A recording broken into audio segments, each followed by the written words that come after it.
আজ আমি class 11-এর nutrition ক্লাসে ওয়াটার সলিউবল ভিটামিনের মধ্যে দুটো ভিটামিন নিয়ে আলোচনা করব। একটা B6 এবং অপরটি হলো B9। প্রথমে আমরা B6 নিয়ে আলোচনা করব। ভিটামিন B6 এর রাসায়নিক নাম হলো পাইরিডক্সিন। অন্যান্য ভিটামিনগুলোতেও আমি যেরকম বলেছিলাম, প্রত্যেকটা ওয়াটার সলিউবল ভিটামিন বা ফ্যাট সলিউবল ভিটামিনের প্রত্যেকটার একটা করে রাসায়নিক নাম রয়েছে। সেরকম ভিটামিন B6 এর রাসায়নিক নাম হলো পাইরিডক্সিন। আর এই যে ভিটামিনটা মূলত তিনটে আকারে আমরা দেখতে পাই। একটা হচ্ছে পাইরিডক্সিন, আরেকটা হলো পাইরিডক্সাল, আর একটা হচ্ছে পাইরিডক্সামিন। তাহলে আমি কি বললাম? এটা আমরা তিনটে ফর্মে পাচ্ছি: পাইরিডক্সিন, পাইরিডক্সাল এবং পাইরিডক্সামিন। এর মধ্যে ভিটামিন B6 এর নাম দেওয়া হয়েছে পাইরিডক্সিন।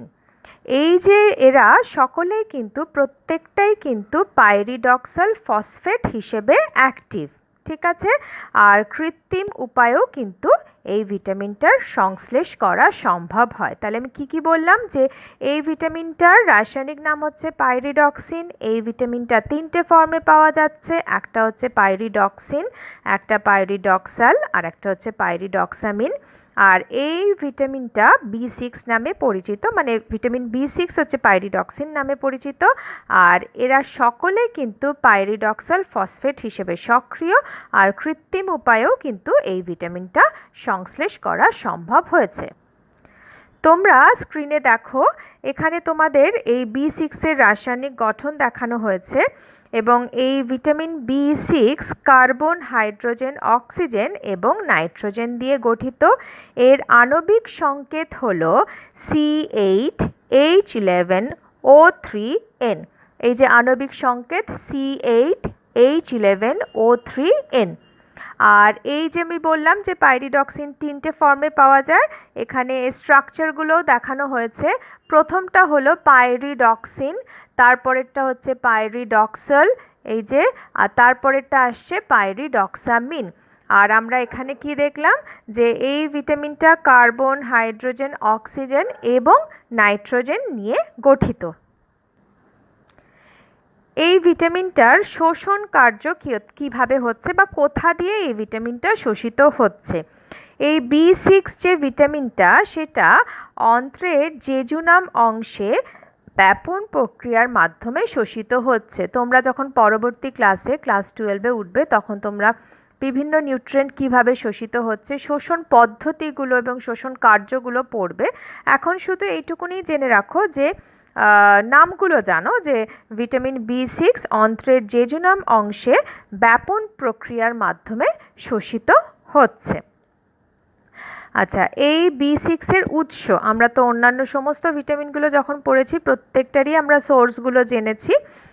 সেরকম B6 এর যে উৎকৃষ্ট উৎস হলো ইস্ট, এছাড়া রাইস পলিশিং, মানে পলিশড রাইস যেটাকে আমরা বলি সেটা, গমের ভুসি ও যকৃৎ, দানা শস্য, শুটি, বাদাম ও তৈলবীজে যথেষ্ট পরিমাণে রয়েছে। এছাড়া দুধ, ডিম, মাংস, সবুজ শাকপাতাতেও কিন্তু কিছুটা পাওয়া যায়।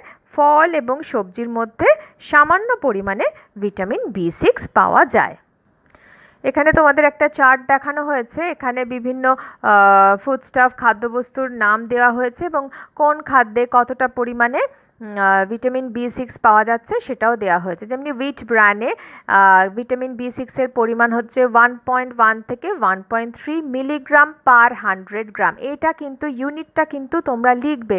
যদি ইউনিট না লেখো, তাহলে শুধু যদি পরিমাণটা লেখো, কিন্তু তাহলে সেটা কিন্তু ঠিক হবে না, কেননা 1.1 থেকে 1.13 মিলিগ্রাম, এবং তোমরা যদি না লেখো তাহলে তো সেটা বোঝা যাবে না সেটা গ্রাম না কেজি না কি। এবং অতি অবশ্যই পার 100 গ্রাম, অর্থাৎ 100 গ্রাম হুইট ব্র্যানের মধ্যে 1.1 থেকে 1.3 মিলিগ্রাম ভিটামিন B6 পাওয়া যাচ্ছে। এরমভাবেই কিন্তু তোমাদের লিখতে হবে। হুইটের মধ্যে থাকছে 0.8 থেকে 1.4। এছাড়া লিভার, বিভিন্ন অ্যানিমালের যে লিভার, যেরকম শিপ বা বিফ, এদের যে যকৃতের মধ্যে থাকছে 0.5 থেকে 0.7, হোল সিরিয়ালসের মধ্যে থাকছে 0.3 থেকে 0.5, রাইস পলিশিংসের মধ্যে থাকছে 0.6 থেকে 0.8, লেগিউমসের মধ্যে থাকছে 0.2 থেকে 0.5, এছাড়া এগ হোল তার মধ্যে থাকছে 0.5 থেকে 1, এবং মিটের মধ্যে থাকছে 0.2 থেকে 0.3, মিল্কের মধ্যে থাকছে 0.06 থেকে 0.12, এবং খুব সামান্য পরিমাণে দেখো ভেজিটেবলস এবং ফ্রুটসের মধ্যে থাকছে সেটা 0.02 এই পরিমাণ থাকছে। তাহলে তোমরা এখানে দেখলে যে কোন কোন খাবারের মধ্যে কতটা পরিমাণে ভিটামিন B6 পাওয়া যাচ্ছে, এবং তার থেকেই তোমরা নিশ্চয়ই বুঝতে পারবে যে কোনগুলোকে আমরা উৎকৃষ্ট উৎস বলছি এবং কোন কোন খাদ্যের মধ্যে সামান্য পরিমাণে ভিটামিন B6 পাওয়া যাচ্ছে।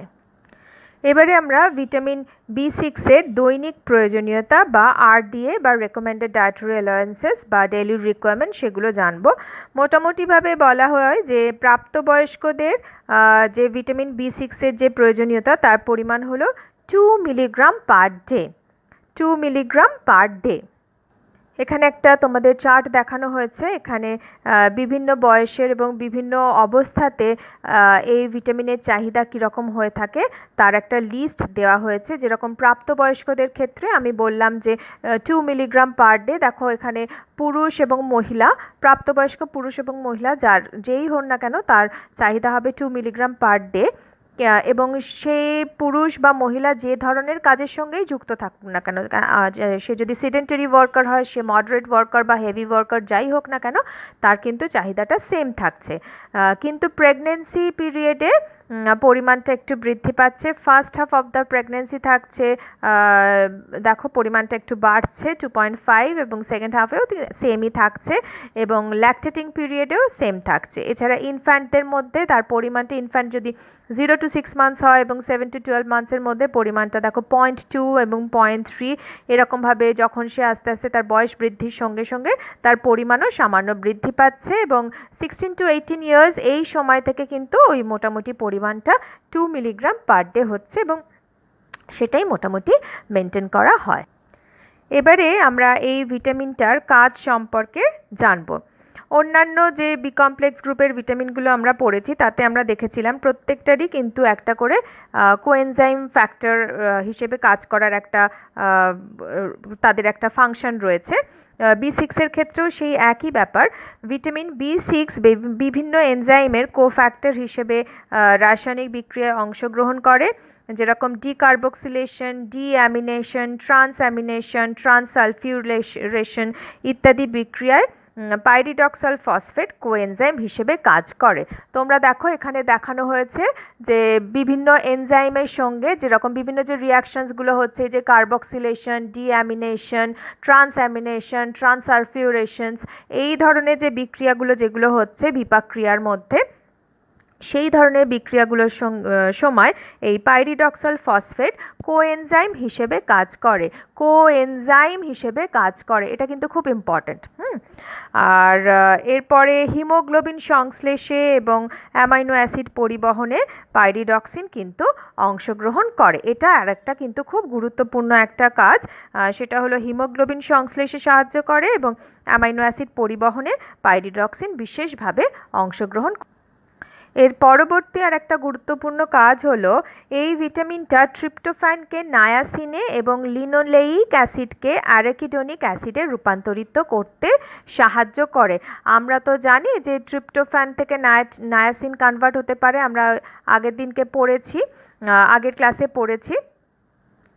সেই ট্রিপ্টোফ্যান থেকে নায়াসিনের কনভার্সন এবং লিনোলেইক অ্যাসিডকে অ্যারাকিডোনিক অ্যাসিডে রূপান্তরিত করতে আমাদের এই ভিটামিনটি অর্থাৎ B6 ভিটামিনটি সাহায্য করছে। আর এছাড়া বিভিন্ন অ্যামাইনো অ্যাসিড তৈরি করতে এবং ভাঙতে এই ভিটামিনটা দরকার হয়। ফ্যাট এবং কার্বোহাইড্রেট বিপাকেও কিন্তু যথেষ্ট গুরুত্বপূর্ণ ভূমিকা পালন করে। আর প্রতিরোধকারী অ্যান্টিবডি তৈরি করতেও সাহায্য করে। আর ত্বককে সুস্থ রাখে, সোডিয়াম ও ফসফরাসের সমতা বজায় রাখে। এখানে পরপর তোমাদের কাজগুলো দেখানো হয়েছে। কাজগুলো কিন্তু খুবই গুরুত্বপূর্ণ এবং কাজগুলো যখন পড়বে খুব মন দিয়ে পড়বে এবং বুঝে পড়বে। তাহলে প্রথম কাজটা বললাম বিভিন্ন রকম যে কোফ্যাক্টর হিসেবে বিক্রিয়ায় অংশগ্রহণ করছে, যেরকম ডিকার্বক্সিলেশন, ডিঅ্যামিনেশন, ট্রান্সঅ্যামিনেশন, ট্রান্সসালফিউরেশন ইত্যাদি বিক্রিয়ায় পাইরিডক্সাল ফসফেট কোএনজাইম হিসেবে কাজ করছে, হিমোগ্লোবিন সংশ্লেষে সাহায্য করছে, ট্রিপ্টোফ্যান থেকে নায়াসিনে কনভার্ট হতে এবং লিনোলেইক অ্যাসিডকে আরেকিডোনিক অ্যাসিডে রূপান্তরিত হতে সাহায্য করছে, অ্যামাইনো অ্যাসিড তৈরিতে সাহায্য করছে এবং ভাঙতেও সাহায্য করছে, ফ্যাট এবং কার্বোহাইড্রেট বিপাকে সাহায্য করছে, প্রতিরোধকারী অ্যান্টিবডি তৈরি করতে সাহায্য করে, আর ত্বককে সুস্থ রাখে। এছাড়া সোডিয়াম এবং ফসফরাসের মধ্যে যে একটা ব্যালেন্স বা সমতা সেটা বজায় রাখতে কিন্তু এ সাহায্য করে। এবারে আমরা ভিটামিন B6-এর অভাবের ফলগুলো সম্পর্কে জানব। মানুষের দেহে ভিটামিন B6-এর অভাবের ফল এখনও ঠিক সঠিকভাবে জানা যায়নি, তবে স্টোমাটাইটিস অর্থাৎ ঠোঁটের কোণে ঘা বা অন্য কোনো কোনো রক্তাল্পতার ক্ষেত্রে ভিটামিন B6 যদি প্রয়োগ করা হয় তাহলে সেক্ষেত্রে সুফল পাওয়া যায়। এছাড়া শিশুদের ক্ষেত্রেও নানা রকম সমস্যা হয়ে থাকে। তোমরা এই ছবিটাতে দেখতে পাচ্ছ যে একদম ঠোঁটের দুটো সাইডে সেখানে ঘায়ের মতন সৃষ্টি হয়েছে, এটাকেই বলা হচ্ছে স্টোমাটাইটিস। আর শিশুদের ক্ষেত্রে অনেক সময় খিঁচুনি বা কনভালশনস যেটাকে আমরা বলে থাকি সেই ধরনের জিনিস হয়ে থাকে। এইসব ক্ষেত্রে বোঝা যায় যে এই ভিটামিনটার প্রয়োজন আছে। এছাড়া প্রাণীদের শরীরে B6-এর অভাবে ম্যাক্রোসাইটিক অ্যানিমিয়া দেখা দেয়। তাছাড়া দেহের বৃদ্ধি হ্রাস পায়, যকৃতে চর্বি সঞ্চিত হয়, ইঁদুর এবং কুকুরের দেহের বৃদ্ধি এবং প্রজনন ক্ষমতা হ্রাস পায়। মানুষের দেহের অ্যাক্টিভিটি সঠিকভাবে বোঝা যায় না, তবে ইঁদুর এবং কুকুরদের দেহের বৃদ্ধি এবং প্রজনন ক্ষমতা হ্রাস পায়। স্নায়বিক ক্ষয়, ক্রোধ প্রবণতা, চাঞ্চল্য এবং নিম্নাঙ্গে ব্যথা দেখা যায়। এগুলোই হলো তাহলে ভিটামিন B6-এর বা পাইরিডক্সিনের অভাবের ফল। আমরা পরবর্তী যে ভিটামিনটা নিয়ে আলোচনা করব সেটা হলো ভিটামিন B9 বা ফোলিক অ্যাসিড। এই ভিটামিন B9-এর রাসায়নিক নাম হলো ফোলিক অ্যাসিড। এটা ল্যাটিন ওয়ার্ড ফোলিয়াম শব্দ থেকে ফোলিক অ্যাসিড কথাটির উৎপত্তি হয়েছে। ল্যাটিন ওয়ার্ড ফোলিয়াম শব্দ থেকে ফোলিক অ্যাসিড কথাটির উৎপত্তি হয়েছে। আর এই ফোলিয়াম শব্দের যে অর্থ সেটা হলো পাতা। ফোলিয়াম শব্দের অর্থ হচ্ছে পাতা। আর শাকসবজির সবুজ পাতায় এই ভিটামিনটা প্রচুর পরিমাণে থাকে, আর ফোলিক অ্যাসিড অনেক রকমের ব্যাকটেরিয়াও তৈরি করতে পারে। তাহলে আমরা জানলাম যে কোথা থেকে এই ফোলিক অ্যাসিড কথাটির উৎপত্তি হয়েছে। এবারে আমরা এই ভিটামিন B9-এর রাসায়নিক গঠন সম্পর্কে আমরা জানব। এই ভিটামিনটি কার্বন, হাইড্রোজেন, অক্সিজেন এবং নাইট্রোজেন মৌলের সমন্বয়ে গঠিত একটি যৌগ। আর এর মধ্যে টেরিডিন বানানটা তোমরা এখানে দেখতে পাচ্ছ। দেখো PTERIDIN, টেরিডিন। পিটা কিন্তু সাইলেন্ট থাকে। দেখো তোমাদের এখানে দেখানো হয়েছে টেরিডিন, বানানটাও দেখতে পাচ্ছ। পিটা কিন্তু সাইলেন্ট থাকছে। এছাড়া প্যারা অ্যামিনো বেনজোইক অ্যাসিড এবং গ্লুটামিক অ্যাসিড রয়েছে। আর ফোলিক অ্যাসিড আসলে টেরয়েল গ্লুটামিক অ্যাসিড বা PGA। তাহলে আমরা এখানে দেখলাম ভিটামিন B9-এর রাসায়নিক গঠন। এখানে তোমাদের দেখো ভিটামিন B9-এর যে স্ট্রাকচার যেটা সেটা দেখানো হয়েছে, যে টেরিডিন, আর পুরোটা এটা হচ্ছে গ্লুটামিক অ্যাসিড। এবারে আমরা ভিটামিন B9-এর উৎস সম্পর্কে জানব। উৎকৃষ্ট উৎস হলো শুকনো ইস্ট, যকৃৎ এবং চালের যে তুষ যে অংশটা, সেটা হচ্ছে উৎকৃষ্ট উৎস। এছাড়া যথেষ্ট পরিমাণে পাওয়া যায় গোটা দানা শস্য, শুটি, বাদাম এবং তৈলবীজ ইত্যাদির মধ্যে।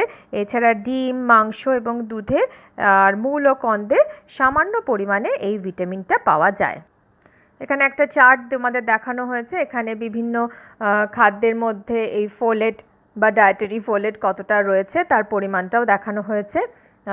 যেরকম বিভিন্ন রকমের তোমার অ্যানিমালসদের যে যকৃৎ বা লিভার, শিপ, গোট, ল্যাম্ব, তাদের যকৃতের মধ্যে 180 মাইক্রোগ্রাম পার 100 গ্রাম, এখানে কিন্তু মাইক্রোগ্রাম। ইউনিটগুলো কিন্তু অতি অবশ্যই তোমরা খেয়াল করবে, কোনটা গ্রাম, কোনটা মিলিগ্রাম, কোনটা মাইক্রোগ্রাম, এগুলো কিন্তু ভুল হলে পুরো জিনিসটাই ভুল হয়ে যাবে। এছাড়া পালসেসের মধ্যে 112 মাইক্রোগ্রাম, এগসের মধ্যে 78 মাইক্রোগ্রাম, লিফি ভেজিটেবলসের মধ্যে 50, এবং চিকেনের মধ্যে 19, কাউস মিল্কে 8.5, বাফেলোস মিল্কে 5.6, ফিশের মধ্যে 5.4 এবং আদার ভেজিটেবলসের মধ্যে 5 মাইক্রোগ্রাম করে আমাদের এই ভিটামিন B9টা থাকছে। এবার আমরা এই ভিটামিন B9-এর দৈনন্দিন যে প্রয়োজনীয়তা সেটা সম্পর্কে আমরা জানব। প্রাপ্তবয়স্কদের দৈনিক প্রয়োজন 200 মাইক্রোগ্রাম এবং গর্ভাবস্থায় 500 মাইক্রোগ্রাম এবং প্রসূতি অবস্থায় 300 মাইক্রোগ্রাম এই ভিটামিনটার প্রয়োজন হয়। এখানে দেখো একটা চার্ট তোমাদের দেখানো হয়েছে যে কোন বয়সে বা কোন এজ গ্রুপে কতটা করে আমাদের এই ভিটামিন B9টার প্রয়োজন হয়। এখানে দেখো পুরুষদের এবং মহিলাদের ক্ষেত্রে সেম অ্যামাউন্ট 200 মাইক্রোগ্রাম করে, প্রেগন্যান্সি পিরিয়ডে 500 করে এবং ল্যাকটেশন পিরিয়ডে 300, এবং শিশুদের ক্ষেত্রে বিভিন্ন বয়সের জন্য এই চাহিদা বিভিন্ন রকম হয়ে থাকে, তার লিস্টটাও তোমাদের এখানে দেখানো হয়েছে। আমরা এবারে এই ভিটামিনটার কাজ সম্পর্কে জেনে নেব। টেট্রাহাইড্রোফোলিক অ্যাসিড ফরমাইল এবং হাইড্রক্সি মিথাইল গ্রুপের বাহক হিসেবে কাজ করে। এটা মন দিয়ে শোনো, টেট্রাহাইড্রোফোলিক অ্যাসিড ফরমাইল এবং হাইড্রক্সি মিথাইল গ্রুপের বাহক হিসেবে কাজ করে। টেট্রাহাইড্রোফোলিক অ্যাসিড ফরমাইল এবং হাইড্রক্সি মিথাইল গ্রুপের বাহক হিসেবে কাজ করে। পিউরিন এবং থাইমিন সংশ্লেষে এদের ব্যবহার কিন্তু ভীষণভাবে প্রয়োজন হয়, মানে ভীষণ গুরুত্বপূর্ণ, এদের কাজটা খুবই ইম্পর্টেন্ট পিউরিন এবং থাইমিন সংশ্লেষের জন্য। আর এছাড়া এই যে কারণ মানে কেন গুরুত্বপূর্ণ সেটা হলো এই দুটো পদার্থ ডিএনএ এবং আরএনএ সংশ্লেষণে সাহায্য করে, এবং যেগুলো শরীরের সমস্ত কোষের বেড়ে ওঠা এবং তাদের সংখ্যা বৃদ্ধি করা বা কোষের যাবতীয় কাজের জন্য এই ডিএনএ এবং আরএনএ কিন্তু ভীষণভাবে প্রয়োজনীয়। এছাড়া ফোলিক অ্যাসিড কি হয়, ফোলিক অ্যাসিড থেকে আমাদের লিভারের মধ্যে ভিটামিন সি এর সহায়তায় ফোলিনিক অ্যাসিড তৈরি হয়। কি তৈরি হয়? ফোলিনিক অ্যাসিড। আর ফোলিনিক অ্যাসিড যদি তৈরি না হয় তাহলে আমাদের যে মজ্জা বা ম্যারোর মধ্যে লোহিত কণিকার যে নিউক্লিয় প্রোটিন থাকে সেটা কিন্তু তৈরি হয় না। তার ফলে কি হয়, লোহিত কণিকার কিন্তু বৃদ্ধি বা তার যে ম্যাচিওরিটি সেটা কোনোটাই ঘটে না। আর এই ভিটামিনটার অভাবে একটা বিশেষ ধরনের অ্যানিমিয়া হয়ে থাকে, সেই অ্যানিমিয়াটার নাম হলো মেগালোব্লাস্টিক অ্যানিমিয়া। তাহলে এই যে কাজটা এটা খুব গুরুত্বপূর্ণ, এটা মন দিয়ে আরেকবার শোনো। এই ফোলিক অ্যাসিড কি করে, ফোলিক অ্যাসিড থেকে লিভারে ভিটামিন সি ফোলিনিক অ্যাসিড তৈরি করে। তাহলে এই ফোলিক অ্যাসিড থেকে ফোলিনিক অ্যাসিডে তৈরি করতে কে সাহায্য করছে? ভিটামিন সি সাহায্য করছে। আর এই ফোলিক অ্যাসিড থেকে ফোলিনিক অ্যাসিড যদি তৈরি না হয় সেক্ষেত্রে কি হবে, আমাদের যে ম্যারোর মধ্যে লোহিত কণিকার যে নিউক্লিয় প্রোটিন যেটা থাকে সেটা কিন্তু তৈরি হবে না। তার ফলে কি হবে, আমাদের রক্তকণিকার বৃদ্ধিও হবে না, তার ম্যাচিওরিটিও হবে না। তাহলে এই ফোলিক অ্যাসিড থেকে ফোলিনিক অ্যাসিডের যে রূপান্তর তার জন্য ভিটামিন সি দরকার হচ্ছে। তাহলে এখানে একটা ব্যাপার আছে, ভিটামিন সি এর যদি ঘাটতি হয় সেক্ষেত্রে কিন্তু এই ফোলিনিক অ্যাসিডটাও কিন্তু সঠিকভাবে তৈরি হতে পারবে না। তার ফলেও কিন্তু আমাদের ওই লোহিত কণিকার ম্যাচিওরেশন বা নিউক্লিয় প্রোটিনের তৈরি হওয়াটা ব্যাহত হতে পারে এবং অন্যান্য সমস্যাও কিন্তু হতে পারে। এই যে পূর্ণতা প্রাপ্তি ঘটছে না তার জন্য যে ধরনের অ্যানিমিয়াটা হচ্ছে তাকে আমরা বলছি মেগালোব্লাস্টিক অ্যানিমিয়া। এখানে দেখো তোমাদের মেগালোব্লাস্টিক অ্যানিমিয়াতে যেটা হচ্ছে সে একটা ছবি দেখানো হয়েছে যে তখন ব্লাডের যে সেল যেটা তার কীরকম পরিবর্তন হয়েছে। মেগালোব্লাস্টিক অ্যানিমিয়া হলে ব্লাড সেলটা কিন্তু এইরকমভাবে তার পরিবর্তনটা হয়ে থাকে। এরপরের যে কাজটা সেটা হলো কোএনজাইম বা টেট্রাহাইড্রোফোলেট হিসেবে এটা কার্বন বাহক রূপে কাজ করে এবং বিভিন্ন রাসায়নিক বিক্রিয়ায় অংশগ্রহণ করে। তাহলে এ কি করে? কার্বন বাহক হিসেবে কাজ করে কোথায় না কিভাবে না টেট্রাহাইড্রোফোলেট রূপে এটা কি করছে? কার্বনের বাহক হিসেবে কাজ করছে। আর অ্যামাইনো অ্যাসিডের বিপাকে সাহায্য করছে এবং জন্মের সময় শিশুর ওজন কিন্তু বেশি হয়।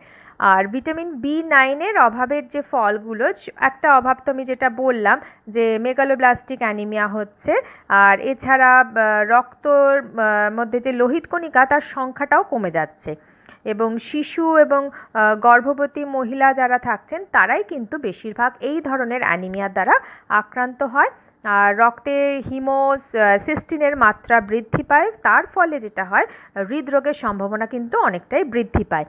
আর গর্ভবতী রমণীর খাদ্যে বা প্রেগনেন্ট মহিলার খাদ্যে যদি এই ভিটামিনটার ঘাটতি হয়, সেক্ষেত্রে সেই মহিলা যে শিশুর জন্মদান করবেন সেই শিশুটির একটা জন্মগত ত্রুটি হয়ে থাকবে, সেটাকে বলা হয় সাইনা বাইফিডাস।